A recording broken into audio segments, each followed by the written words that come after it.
Hey everyone, thought I'd do a quick update on the Potomac River Biotope native U.S. native fish tank. Um, for those of you that don't know much about this tank, the rock wall in the background is made of styrofoam. I carved it and painted it and sealed it and installed it. You can see my earlier videos that describe how I make it, and pictures and things like that you can find on the internet and various websites like NANFA and other fish keeping websites. Recently I added, the reason I'm doing this update is recently I added some plants. I added about 10 days ago, I guess, that pond weed or something. I added some. It doesn't seem to be doing well. I mean, it's still alive and doesn't. I don't see any new growth, but I added some plant tabs last night, so I'm hoping to give that a boost. I used the Joe plant tabs, but I just got these Miracle Grow plant tabs. I'm trying them out. Got them from Lowe's. So I took one and broke it in half and stuck in there. We'll see how it does. You can see the plant tabs work great on the Vallisneria. It's growing all the way to the top of the tank. Look how much growth we've got. That's just like less than 3 weeks. I guess I'm going to have to start trimming that stuff back. But I like the fact that it provides cover for the tank. And another new plant that I added is river stargrass. And what I'm excited about is last year I couldn't get it to grow. But look how it's greening up. And here's some more of it. I like how the power head is blowing it in the current. And it's greening up a lot. It was kind of brown when I got it. But it's growing well, and you can see the fish like to hide in it. It has a massive root system. I also collected accidentally, that fell out of the roots was an Asian clam, which is an invasive species. I didn't know it was in there. I found a few clam shells in the river, and you'll see them scattered throughout the tank every now and then. Freshwater clam shells that are they were dead when I found them. I don't like keeping live invertebrates in freshwater anyway, so that was kind of a mistake. But since he's in there and I can't bring him back, he's going to stay. But I have several species of darters. There's a greenside darter sitting on the rock. These guys haven't been fed yet, so they're probably going to come out. They're looking for me to feed them. There's a fan-tailed darter. I only have one of those left. I have several 3 or 4 greensides. I have like 5 rainbow darters, including this guy who's been with the tank forever since I added him. There's another male rainbow darter. I've got several males and like 3 females. They're all up front looking for food. There's a females. There's a female in the background there. Females don't have the color that the males do. And you can see the various shiners, dace, and minnows that I have that really just like to hang out in the current right in front of the tank. I couldn't ask for a better setup with that. It really does look like a stream. There is a reverse eddy that sometimes you'll see the fish feeding on and facing the other direction up towards the top back there, where the water comes back around. But that Vallisneria kind of catches the current and prevents it from becoming a big eddy. So it almost gives the illusion of laminar flow, which is just the unidirectional flow that you want to have it look like a stream tank.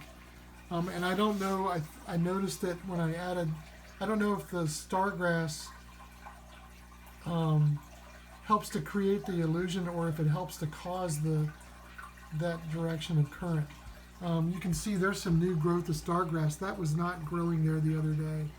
So I'm really happy that I'm getting the growth in these plants, and we'll see how that other one does. I found the Vallisneria was given to me. Nick from Glen Echo Park Aquarium, he's the aquarist there, gave me some plants, and I added some in there, and they've really taken off. They created a jungle, so if a fish died back there, I wouldn't even know. I just try to look and see how many fish I have, which is almost impossible sometimes.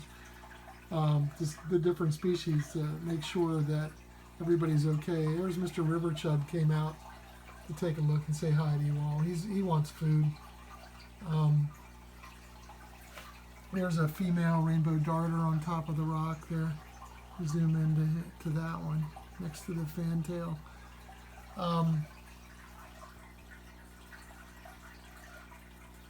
And let's see what else. How about just to update on?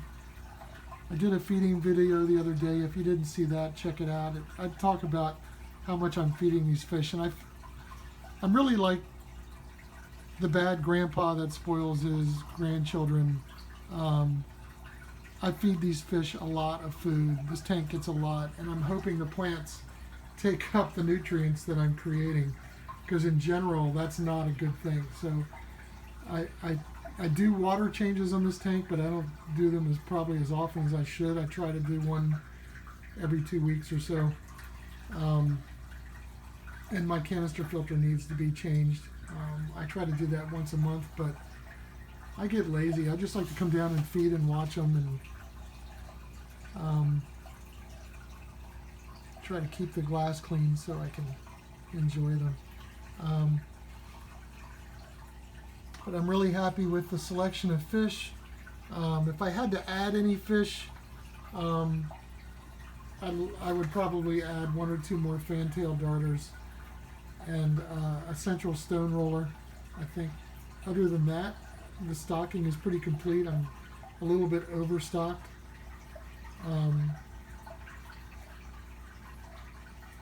I've got mountain red-bellied dace in there. I've got satin fins. I've got plenty of black-nosed dace. I thought those other shiners that kind of look like black-nosed dace, but they're not.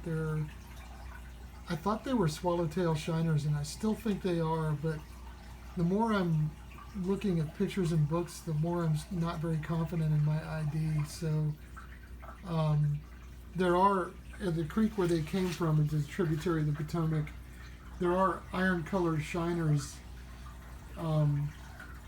that, this was a creek in Virginia, there are iron-colored shiners reported as being caught in those creeks in that area, so that could be what they are. It's kind of a moot point now since they're in my tank, but they're not protected in Virginia, so that's good. I did not collect those in Maryland. All the other fish, except for them and the red-bellied dace, came from Maryland tributaries. The mountain red-bellied dace came from a tributary way upstream in Virginia. So that was really a cool find. Mountain red-bellied dace are beautiful, and they're known to be in the Potomac drainage, at least through the Shenandoah area. And I don't know why we don't find them further downstream, whether maybe they haven't made their way down yet, or maybe the water gets too warm. I don't really know. Those male satin fins are beautiful. They color up nicely. There's a big giant fat female satin fin, or possibly a spot fin. I'm not really sure.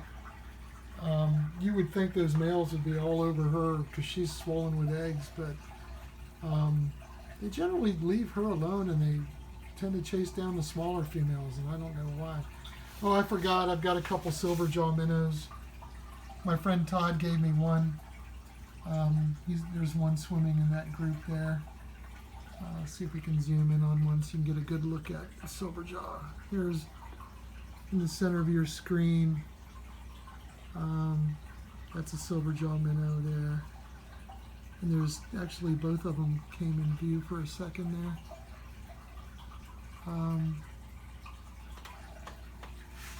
I like that species. They're interesting, a little bit different behavior.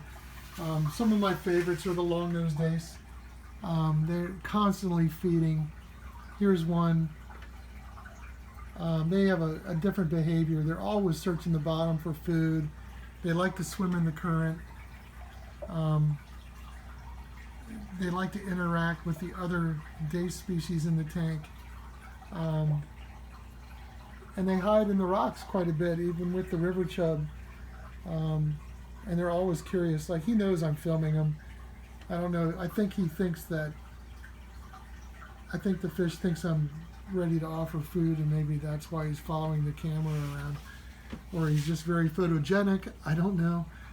There's some mountain red belly dace back in the back, and I don't know if you can see them, but you can. There's probably, and some black-nosed dace hanging in the plants back there. Those fish like to interact with each other and hang around that reverse eddy behind the plants.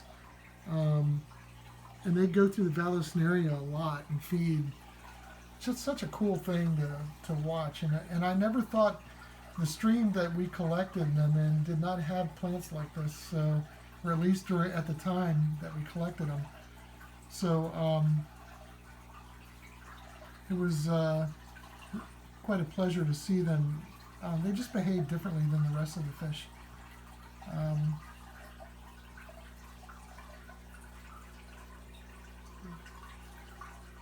Just scrolling through the tank. There's the water stargrass. I keep calling it river stargrass. It's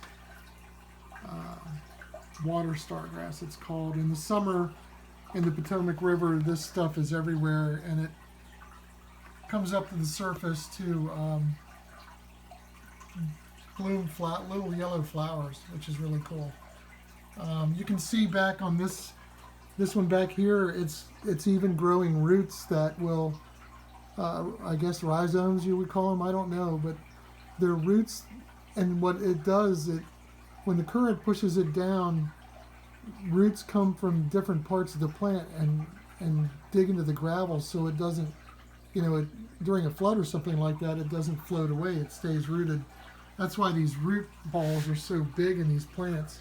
You can see the roots here and the different root extensions coming down. Eventually, roots will develop all through here, and the plant will extend all the way across the tank if I let it. So I'm going to let it grow and become established in the tank before I do any trimming of that plant. I just think it looks cool in the current like that. That's exactly what it looks like in the river. I've got little clumps. The fish feed on the green algae a lot. You can see on the back wall where they've pecked away at it. They don't like to eat those little clumps of brown algae. Somebody told me what it was in a previous video. I don't mind it. I don't think it looks that bad. If it lives in the Potomac River, I kind of want this to look like if you were diving in the Potomac River. That's kind of the idea of a biotope. I want this to represent the fish and the critters, the gravel, the rocks. Everything like this can be found along the Potomac or collected in the Potomac drainage. That's the idea. Even the Vallisneria, I was fishing a creek upstream, and I'm not going to give away my fishing spots, sorry, but I was fishing a creek way upstream on the Potomac.